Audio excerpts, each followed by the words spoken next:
Bugun 2 kishilik qora ramyonni mukbang qilib, meni yig'latgan yangilik haqida gaplashamiz. Qani, bismillah.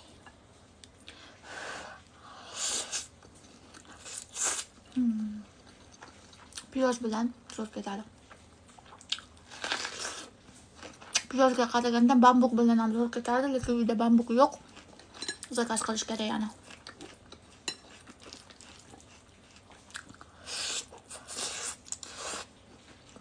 Koreyada bitta kishi, karit kishi o'z qizini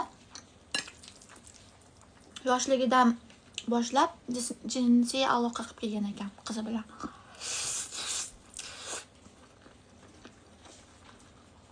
Qizi homilador bo'lib qoldi.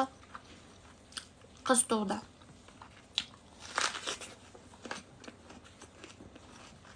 Qiz farzandiga nevarasi bo'ladi-yu kishiga. Nevarasi bilan ham jinsiy aloqa qilgan ekan. U kishi hozir 70 yoshda, endi qamaldi.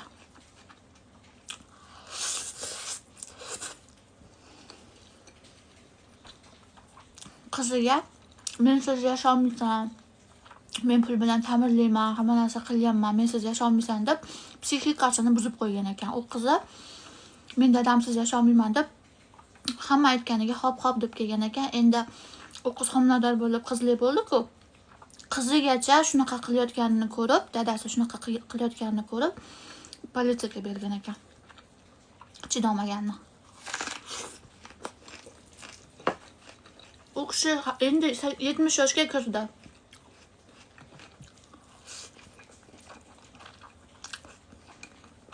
Hayotini yashab bo'ldi u kishi. Maza qilib, даже sudyagacha yig'lavordi. Sud bo'layotganda o'sha kishiga sudyagacha даже yig'lavordi. Sen qanaqa odamsan deb.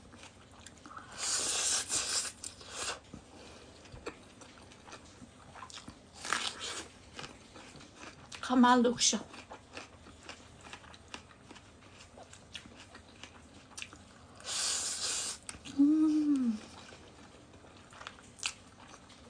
Yigirma necha yillardir ham qamaldi adashmasam. Baribir qamoqdan chiqa olmaydigan qilib qo'ysa kerak menimcha o'sha kishini. Muddati tugaguncha agar tirik qolsa hamda.